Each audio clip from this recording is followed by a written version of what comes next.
అసలు ఇది వరకు మనం మన జీవితం ఎలా ఉందంటే బంధింపబడి ఉంది. తెలుస్తోంది సాతాన్ని కట్టిన కట్ల చేత పాపములో శాపములో మనం ఎలా ఉన్నాం, ఎలాగ పడితే అలాగ జీవించాం. దేవుని స్తోత్రం. కానీ యేసయ్య రక్తం క్రిందకు వచ్చినటువంటి ప్రతి ఒక్కరికి యేసయ్య స్వాతంత్రం ఇచ్చాడు. దేవుని స్తోత్రం. ఈ స్వాతంత్రం కుమారుడు మనకేం చేశాడంటే అనుగ్రహించాడు. దేవుని స్తోత్రం. మరలా దాస్యం అనే కాడి కిందకి మనం వెళ్ళకూడదు. దేవుని స్తోత్రం.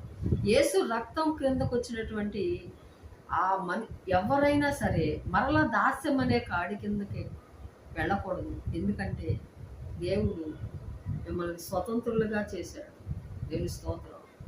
దేవుని స్తుతులు చెల్లిస్తున్నాను. ఎందుకనంటే యేసు ప్రభు ఇప్పుడు మనల్ని ఏం చేశాడంటే స్వతంత్రులుగా చేశాడు. కుమారుడు మనల్ని స్వతంత్రులుగా చేశాడు.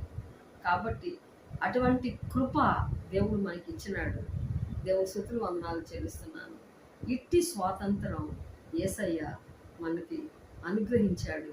అందును బట్టి నేను దేవునికి నిండు మనసుతో కృతజ్ఞతాస్తుతి స్తోత్రములు వందనాలు చెల్లిస్తున్నాను. ప్రతి ఒక్కరూ యేసు రక్తం క్రిందకి రండి. మీరు కూడా కుమారుడి ద్వారా స్వతంత్రం పొందుతారు. దేవుడి ఈ మాటలు దీవించుగాక.